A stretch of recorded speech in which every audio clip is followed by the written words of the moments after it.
Fast life, the fast living. They see the ambition, they know I'm past driven. Look, we are not the same, this is not a game. I've been swerving through the city in and out of lanes. Yeah, cause if I see it, then I want it, then you better know I got it. Ain't no options, I'm about to do the damn thing. I'm an outlaw, you can never catch me. I'm in first place, you can never. These are the moments, only got one life.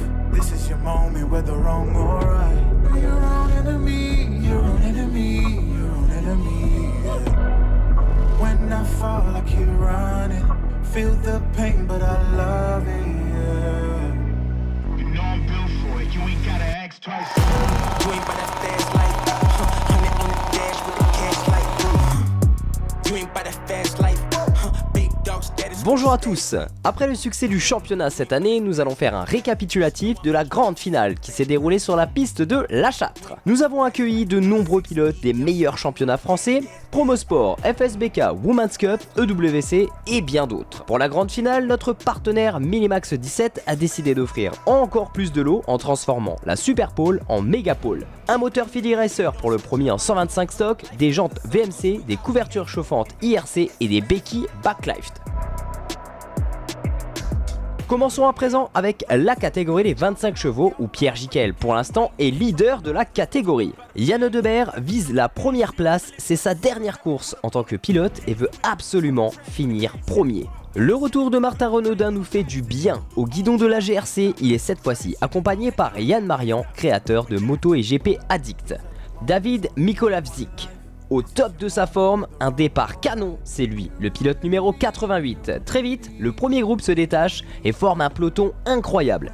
David, Pierre, Mathieu, Yann, Samuel, Martin restent au coude à coude tout le long de la course. Le titre se joue donc entre Mathieu Lejeau, pilote numéro 6, et Pierre Giquel, pilote numéro 44, qui a d'ailleurs changé de moto en cours d'année et qui a réussi enfin à mettre au point son châssis. Ça fait plaisir aussi de voir le retour de Kevin Riscle, pilote numéro 66, qui signe d'ailleurs le meilleur temps en piste avec un chrono monstrueux, 46.3. Malheureusement, le week-end a très mal démarré après une chute spectaculaire aux qualifications. Il devra d'ailleurs se contenter d'une 8ème place au général. Finalement, c'est Samuel Camier qui remonte petit à petit pour prendre le commandement de la course et finira d'ailleurs 2 fois premier.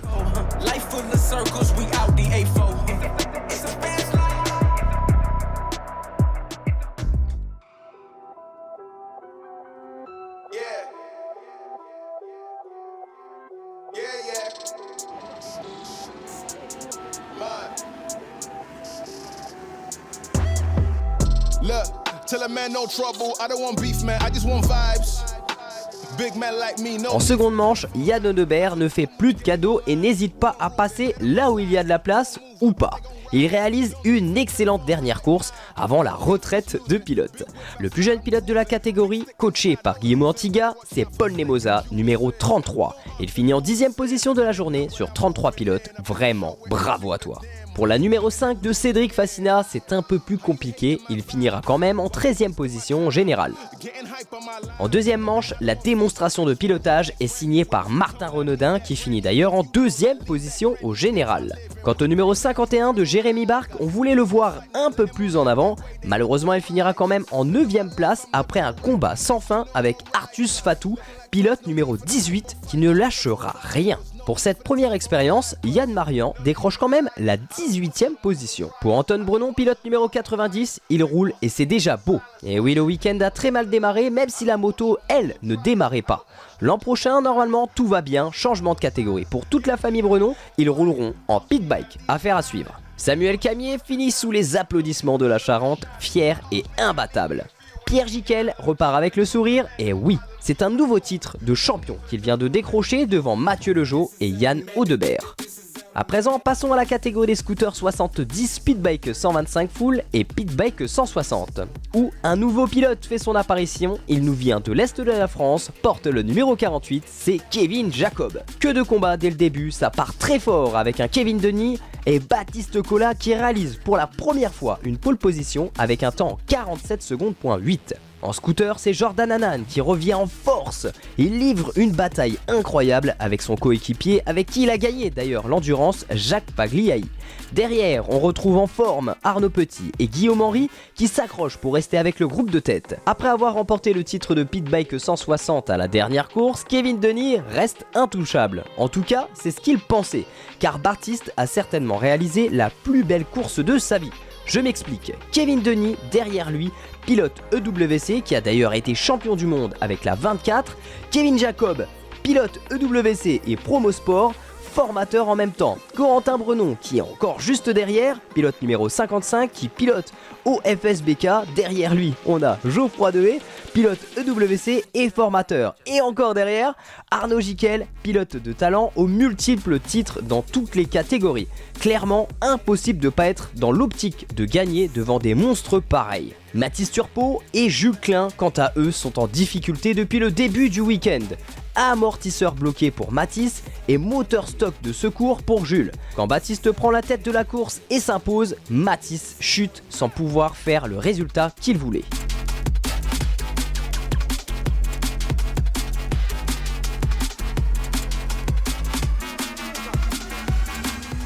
Nous avons eu le droit aussi à de belles batailles avec les 8 pilotes scooters. J'espère que la catégorie va continuer d'évoluer l'année prochaine. On attend donc des pilotes dans cette catégorie scooter 70.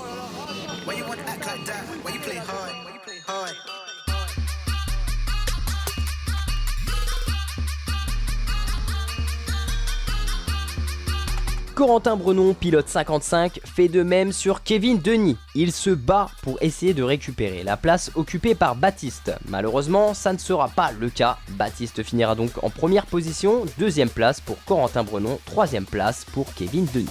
Malheureusement, la course va s'écourter un petit peu plus vite que prévu avec une lourde chute pour Jules Klein qui repartira avec de jolies béquilles et une grosse entorse et surtout le titre de 125 Full League. On retrouve Jules Klein en première position dans cette catégorie 125 Full devant Arnaud Jiquel et en Pit Bike 160 c'est Nicolas Courbaron qui obtient le titre devant Baptiste Collat, Kevin Bonin et Arnaud Jiquel. Concernant le classement des scooters, on retrouve Guillaume Henry, nouveau champion, devant Nicolas Chabot, Arnaud Petit et Christophe Mongodien.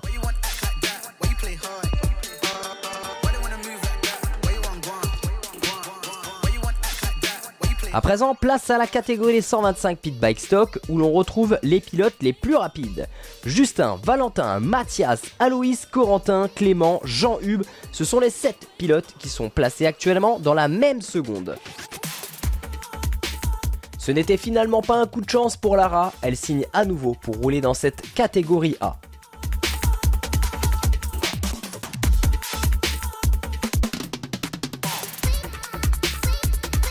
Départ un peu brouillon avec un peu de plastique froissé. Tout le monde va bien pour reprendre un nouveau départ. Cette fois-ci, c'est la bonne. All shot de Mathias Brenon, suivi de très près par Valentin Potier, pilote numéro 3. Derrière, ça suit d'encore plus près avec Justin Vable, pilote numéro 55, qui doit impérativement finir en tête pour espérer une 3ème place au championnat. En 4ème place, on retrouve Aloïs Leger, pilote numéro 58, qui après avoir brillé en endurance, retrouve le niveau qu'il souhaitait. Pilote numéro 4 et 2ème au championnat, c'est Corentin Lecoindre qui donne le maximum pour suivre les leaders. Pour Clément Allard, c'est en 6ème position qu'il faudra regarder le pilote rouler. Mais c'est avec le sourire sous le casque, il a réussi à obtenir le titre de champion à Châtillon-sur-Indre et ça c'est beau. Mais attention, juste derrière lui, c'est un pilote qui impressionne sur cette fin de saison, Timéo Poignard, pilote numéro 314. Les entraînements ont clairement porté leurs fruits. Mais attention de ne pas se laisser avoir puisque derrière, il s'agit du Martinator qui le suit vraiment de très près, pilote numéro 89, JH, ou plutôt Jean Hub, l'autre pilote de la Charente. Corentin Didno, quant à lui, est au top de sa forme et je pense que l'année prochaine, s'il effectue la totalité du championnat, il sera certainement un adversaire redoutable aux avant-postes. Derrière, bien plus que solide, Xavier Leveillard, plus calme, occupe la 10ème place. Après la chute au départ de la course, il a préféré jouer la carte de sécurité et ça se comprend. Il finit quand même 5ème au championnat. Plus loin derrière, on va retrouver le plus jeune pilote de la catégorie, Loris Précop. Tout fraîchement arrivé dans le championnat, il nous vient du Super Motard. Il a réussi à réaliser une 16ème position en marquant quand même un point avec une machine prêtée par YCF. Franchement, c'est bluffant, bravo à toi.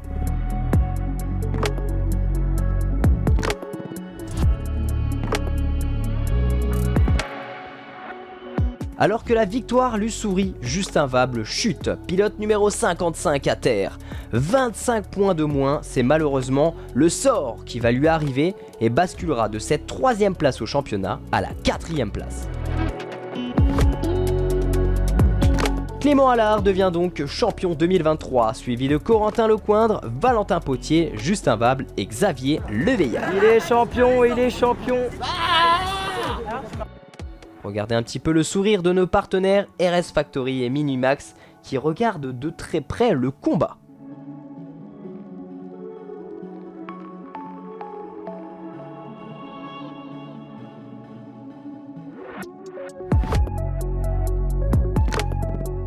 Dans la catégorie des 125 stocks groupe B, nous avons eu chaud. Le pilote run Thibaut de Jagger confirme son niveau avec un excellent départ et un rythme impressionnant. Quant à Baptiste Potier, pilote numéro 45, il le suit comme son ombre. Julien Wolf, pilote numéro 280 est pour l'instant sur un autre rythme. Avec Guillaume Alcatraz, ils sont inséparables. C'est presque même malheureux puisque les deux pilotes sont tellement serrés qu'ils perdent un temps précieux. Derrière, la remontée de Gaël Pujas et Aurélien Briand se fait pressant. Camille Matuzak est plutôt bien placé et attend sagement derrière le peloton. Après avoir vécu une nuit de folie, Gaël Pujas se sent pousser des ailes, la tronçonneuse est démarrée dans les tribunes. La Charente est debout, c'est officiel, le déclic a eu lieu. On retrouve sur la piste Geoffrey Gaudret avec la nouvelle Mini GP YCF, c'est la toute première fois qu'elle roule dans le championnat, une vraie machine de guerre, clé en main et prête à rouler. Malheureusement, Julien Wolf glisse et perd tout espoir de podium.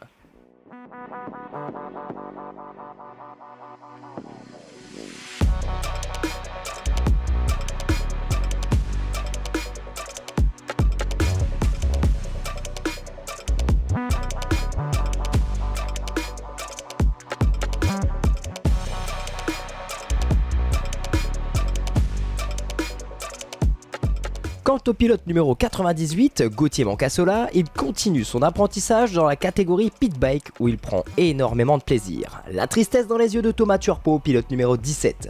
Après plusieurs chutes ce week-end, il décide de sécuriser sa course mais n'obtiendra pas les résultats espérés pour cette grande finale. Aurélien Briand, quant à lui, grimpe une fois de plus sur le podium, accompagné de Gaël Pujas et Thibaut de Jagger.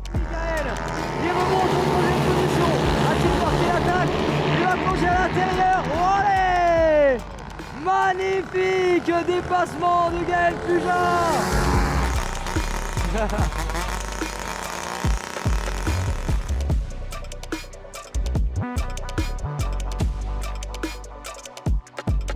Il a gagné le super lot avec les plus de 100 pilotes inscrits. Ouais, une super veste. Ouais les gars. Merci au monsieur d'YCF. Et sans lui, j'aurais pas pu rouler parce qu'il m'a dépanné des vis qui tiennent les plaquettes de frein. Parce que le premier roulage, j'ai fait fond 4, plus de plaquettes de frein, j'ai traversé le champ. J'ai failli me tuer, donc merci YCF, le patron. Et merci Marvin surtout. Allez. Et les copains là, la raille.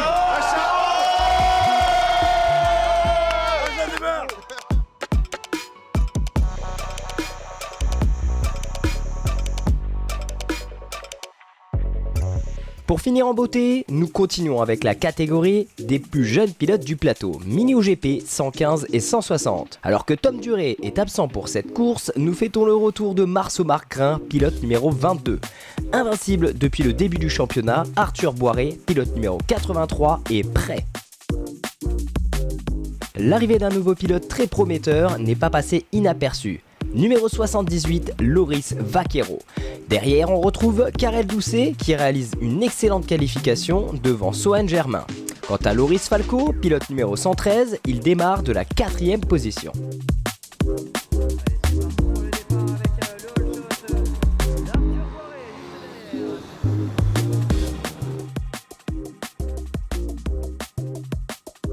En quelques virages, Arthur et Marceau s'échappent devant Loris Vaquero. Pour la seule pilote féminine de cette catégorie, il reste encore à améliorer les vitesses de passage, mais l'apprentissage de cette année a déjà bien porté ses fruits. Naël Salver ne doit pas s'ennuyer à la maison, le style de pilotage est parfait. Merci à toi Samuel pour ce coaching et surtout pour l'aide précieuse tout au long du week-end. Quant à Martin Santiago Nobrega, il a passé un nouveau step. J'ai hâte de voir la progression pour la saison prochaine, c'est très prometteur. Le pilote qui a réalisé un sans faute, c'est Sohan Germain, pilote numéro 20, le Fabio Quartararo d'ici du centre Val-de-Loire, qui comptabilise 200 points au championnat. Maintenant, attendons avec impatience le calendrier 2024.